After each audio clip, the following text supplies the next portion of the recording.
তৃণমূল কংগ্রেস নেতাদের বাড়ি থেকে টাকা উদ্ধার থেকে শুরু করে নিয়োগ দুর্নীতি, গরু, কয়লা পাচার, টিভি9 নেটওয়ার্কের মেগা কনক্লেভ মঞ্চ থেকে এই দুর্নীতি নিয়ে তৃণমূল কংগ্রেসকে তীব্র আক্রমণ করলেন অমিত শাহ। কেন্দ্রীয় স্বরাষ্ট্রমন্ত্রী প্রশ্ন, এত দুর্নীতি তারপরেও তদন্ত করবে না এজেন্সি? পরিবারতন্ত্র নিয়ে বিরোধী নেতাদের এক প্রকার বিধেছেন অমিত শাহ। বিরোধী জোটের অস্তিত্ব নিয়ে তিনি খোঁচা দিয়েছেন অমিত শাহ। আত্মবিশ্বাসী মন্তব্য। কি বলেছেন তিনি বলেছেন যে মোদি যখন বলছেন 400 पार হবেই। শোনাই আপনাদের। मंत्री के घर में तृणमूल कांग्रेस के घर से 51 करोड़ रुपया कैश मिले, गिनने के लिए मशीन कम पड़ जाए, गर्म हो जाए मशीन एसबीआई की। कोई भर्ती में घोटाला करेगा, कोई गाय की तस्करी करेगा, कोई कोयले का घोटाला करेगा और कहेगा कार्यवाही नहीं करो। শিক্ষা থেকে পুরসভায় নিয়োগ, কয়লা বালি থেকে গরু পাচার, একের পর এক দুর্নীতিতে তৃণমূলের তাবড় নেতা মন্ত্রীরা শ্রীঘরে, কেউ তিহারে, কেউ প্রেসিডেন্সি জেলে। টিভি9 কনক্লেভে এসে বাংলা শাসক দলের বিরুদ্ধে দুর্নীতি নিয়ে একের পর এক তীর ছুড়লেন অমিত শাহ। টানলেন কোটি কোটি টাকা উদ্ধারের প্রসঙ্গ। বিরোধী জোটের অস্বস্তি নিয়ে প্রশ্ন তুলে কেন্দ্রীয় স্বরাষ্ট্রমন্ত্রীর কটাক্ষ। নিজের সন্তানদের স্বার্থসিদ্ধির জন্য কাছাকাছি এসেছেন বিরোধী নেতারা। সোনিয়া মমতাকেও এই নিয়ে বিঁধেছেন শাহ।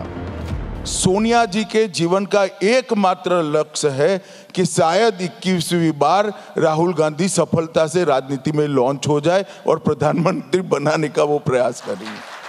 ममता बनर्जी जी अपने भतीजे को बनाना चाहती, लालू जी बेटे को बनाना चाहते, इसमें गठबंधन कहाँ है भाई? 24-এর মহাযুদ্ধের আগে ঘর গোছানো দূরের কথা, দিকে দিকে ধাক্কা খাচ্ছে বিরোধী জোট। বাংলা, পঞ্জাব, কেরল, জম্মু কাশ্মীরের মতো রাজ্যে বিরোধী জোটের শরিকরা একে অপরের বিরুদ্ধে লড়াইয়ে। কংগ্রেসের সংখ্যার জোট থাকার পরেও রাজ্যসভা ভোটে হিমাচলে জিতেছে বিজেপি। উত্তরপ্রদেশে ধাক্কা দিয়েছে বিরোধী শিবিরে। এই নিয়ে বিদ্রুপ অমিত শাহর গলায়।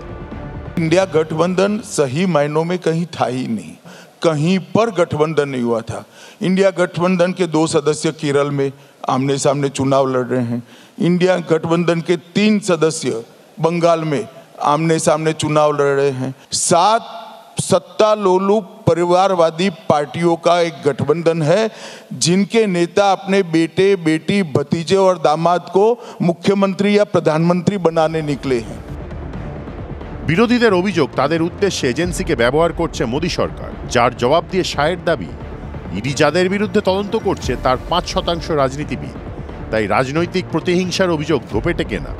বিরোধী জোটকে ছত্রে ছত্রে বিঁধে আত্মবিশ্বাসী অমিত শাহের দাবি, এবার 400 पार হবেই।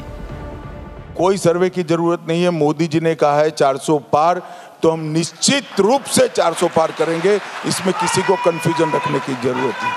हर जगह से वोट मिलेगा, हर जगह से सीट मिलेगी और हम 400 पार कर कर तीसरी बार लगातार 2/3 बहुमत के साथ सरकार बनाएंगे। টিভি9 কনক্লেভে শাহের দাবি, দল নয় দেশের কথা ভেবে রাজনীতি করে বিজেপি। তার জন্য পরিবারতন্ত্র শেষ হয়েছে। বিরোধীরা যতই প্রতিহিংসার অভিযোগ করুক, দুর্নীতির বিরুদ্ধে লড়াই আরও তীব্র হবে। Bureau report, TV9 Bangla. চীনের সঙ্গে সম্পর্ক নিয়ে দুশ্চিন্তার কিছু নেই, কথাবার্তা চলছে। মাথা নিচু করে কথা বলছে না ভারত, দেশের মাথা নত হতে দেবে না সরকার। টিভি9 নেটওয়ার্কের কনক্লেভে যোগ দিয়ে বলেছেন স্বরাষ্ট্রমন্ত্রী রাজনাথ সিং। देश नीति और रक्षा नीति एक दूसरे के पूरक होती है। क्या विदेशों में इंटरनेशनली भारत ने अपनी नीति एकदम स्पष्ट कर दी है? ये तो बिल्कुल स्पष्ट है, इसमें कहीं दो मत नहीं है।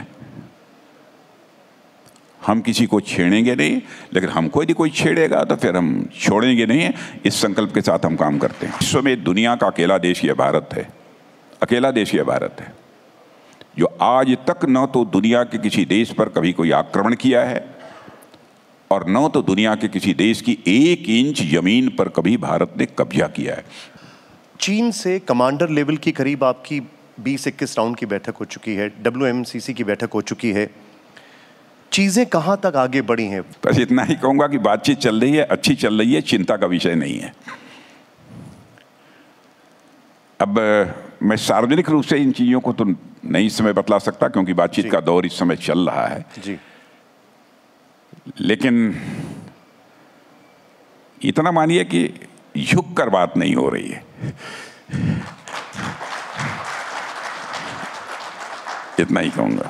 अच्छा, वहां और मैं अपने प्रधानमंत्री की नेतृत्व में, और जैसा उनका वो है, मैं देश का रक्षा मंत्री होने के नाते मैं विश्वास के साथ कह सकता हूं कि देश का मस्तक किसी भी सूरत में हम लोग झुकने नहीं देंगे।